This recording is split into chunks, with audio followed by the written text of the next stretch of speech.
I don't even have the Game Boy.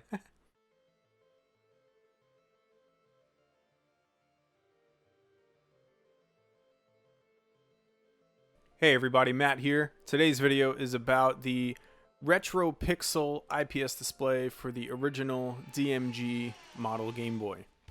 Right before I started making videos for YouTube, I had installed the previous version of the IPS display in this very Game Boy, but one feature that was added to the Game Boy Pocket version of the IPS display is now available for this.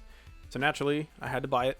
I had to throw it in here. So in this video, I will be removing the previous version of the IPS display from this Game Boy, which is the display itself, the front board.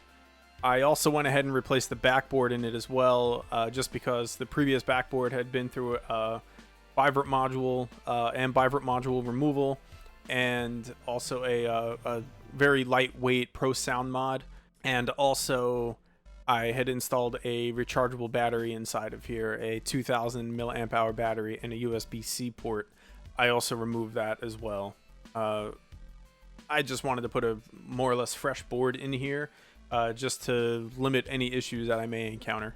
Also, a little while into the video, I realized that there is a better option than the acrylic like mounting bracket, if you want to call it that, for the screen.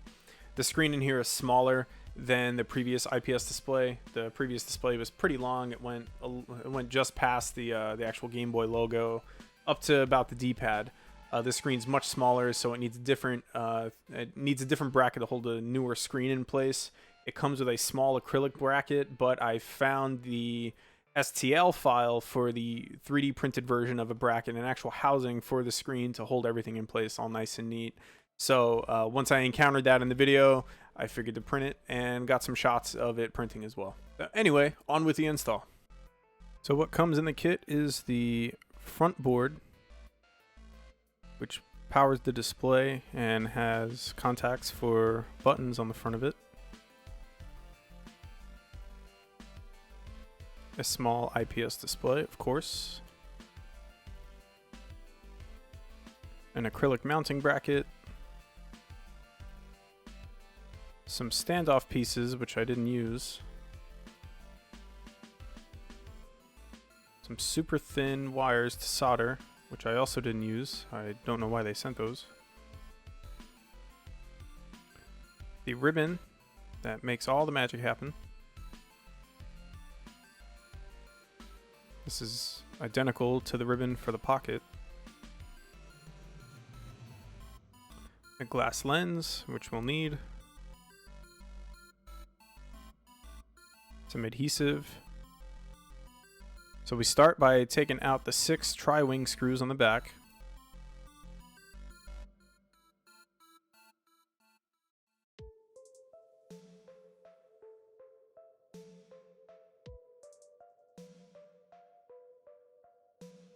And then you have to unplug the display. Whether it's a previously unmodded or modded Game Boy, you gotta unplug the display. Here I have 6 screws that need to be taken out. And once those are out, I unplug the display from the front board.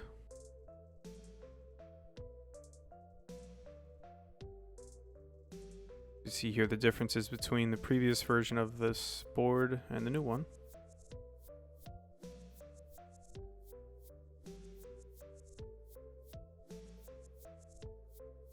This wheel here is no longer a wheel, it's more like a rocking lever now.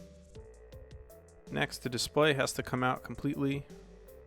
I believe I got this whole kit from Console 5, and it came with a 3D printed bracket.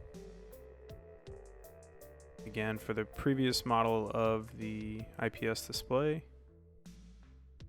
But I'm going to keep this all together. Stash it away for another time.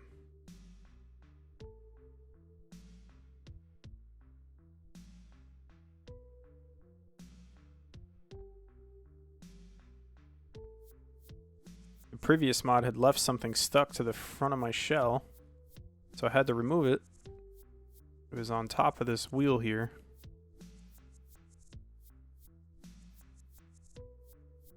So the only thing you gotta solder is your speaker. So remove the speaker from your previous board. Go ahead and add some solder to those 2 points and then install the speaker.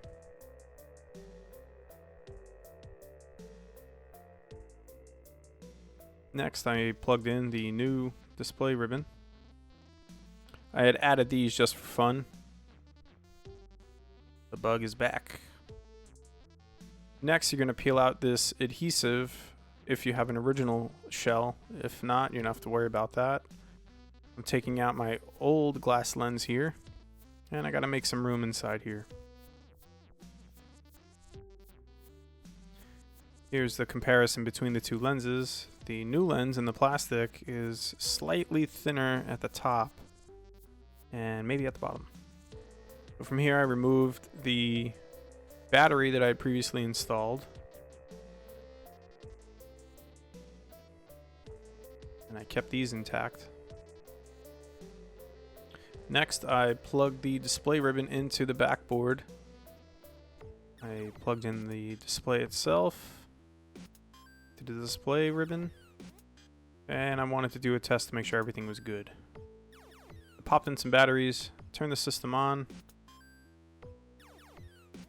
and as you see, it's not centered so well. But what's cool is that when you hold that button down, the pixels go away and it becomes a brightness control. I was just having some fun pressing the button there.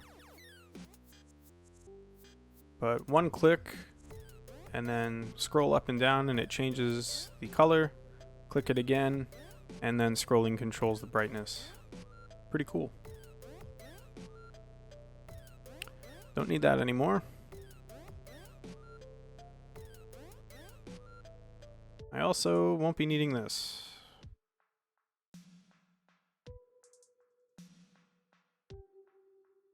RetroModding has an STL file so you can 3D print your own bracket.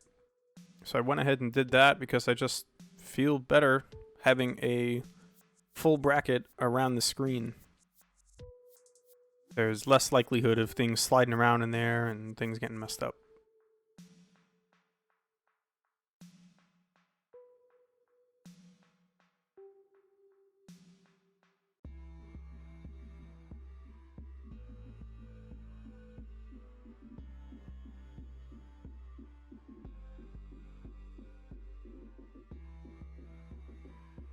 And here's the finished product.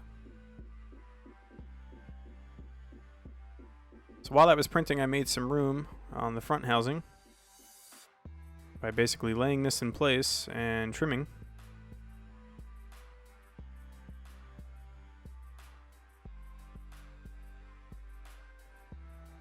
And here's the bracket.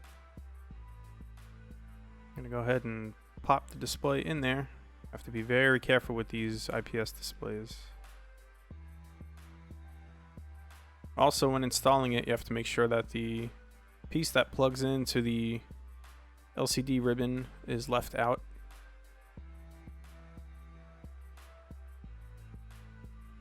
We're going to install the adhesive strip and peel the other end off. The display slides right in there.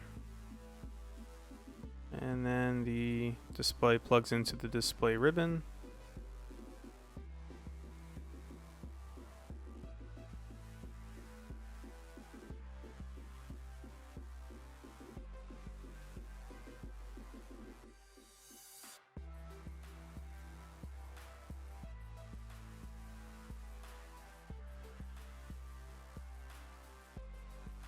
I then took some more of that adhesive that this came with and applied some to the back of the ribbon and gently held it in place onto the display.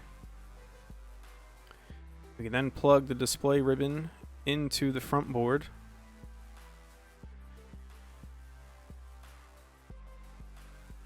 And snap it in place. I reinstalled those 6 screws.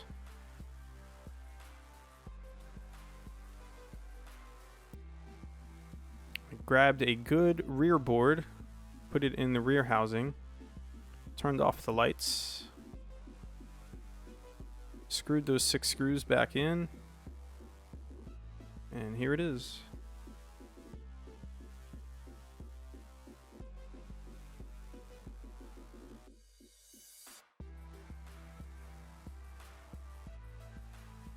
It looks great with the pixels, I gotta tell you. But without the pixels, oof. Now this is what the first iteration of the IPS display on the DMG looked like. But adding those pixels, I don't know which one I like more, honestly.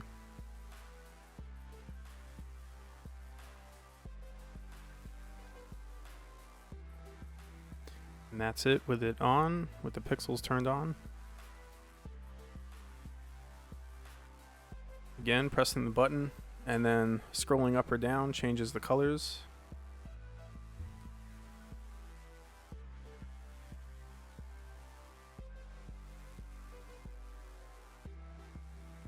There are 36 different colors to choose from, and I'm pretty sure I went through all of them here.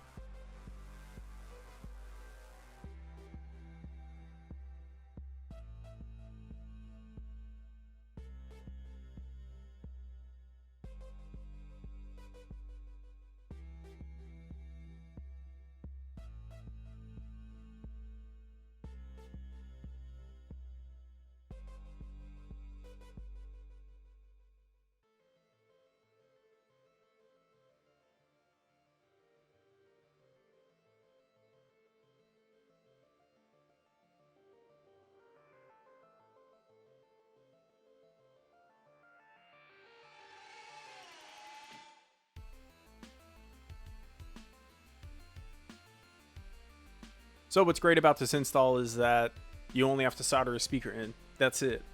The difference between this and the Game Boy Pocket, I believe the ribbons are the same. They look the same. The screen size looks exactly the same too. I'm sure from a manufacturing standpoint, it makes things much easier for FunnyPlaying.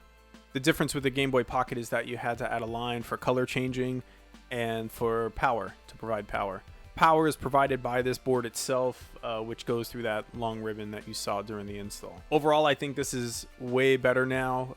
Having the pixels in there, without the pixels, turning that off, by holding the button down, the contrast button, or whatever we're going to call it at this point. I'm calling it contrast because it says contrast on the side here still, even though it does nothing really for contrast anymore. It looks exactly the same as the first iteration of the IPS display for the DMG. I love how crystal clear it looks, but there's just something about having those pixels. As soon as they announced it, right after the Game Boy Pocket one came out, there was news about the retro pixel coming to the DMG. I had to do it, and yeah, the install is great. All you have to do is two little bits of solder for the speaker, and that's it. It's a little bit tricky having to get the posts out, especially if it's your first time doing it. Fear of breaking something or scratching something. If you're using an aftermarket shell, you probably have better luck. And this is an original shell, so I was very, very, very cautious as I could be, especially when I was trying to make room for this thinner bezel, to have the display show all the way through. Because if you don't do that, then part of the screen gets cut off, and I didn't want that. So no matter what shell you're using, be careful, especially I feel even more so if you're using an original shell, be way more careful. If it's an aftermarket shell, just whatever. Don't use a clear one, use a solid one. So if you make any mistakes, it's kind of hidden on the inside. Check the links down below. It's the page to actually buy the display kit from FunnyPlaying.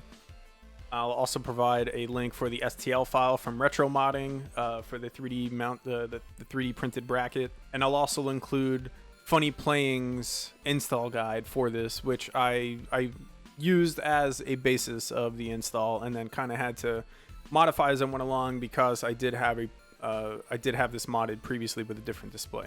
So let me know what you think. Is this something you'd want to do? Is this something you already did? Would you do the same thing as me and upgrade from the previous model to this one? Being that the system was already, the shell was kind of already modded to an extent, it makes things a little bit easier. But if it's your first time, you will need to make some more room compared to what you actually saw in this video. So that's it for this one. Let's talk down below in the comments. I'm going to finish editing this video and then try my best to beat Batman the Animated Series on this Game Boy because it's a game I never beat.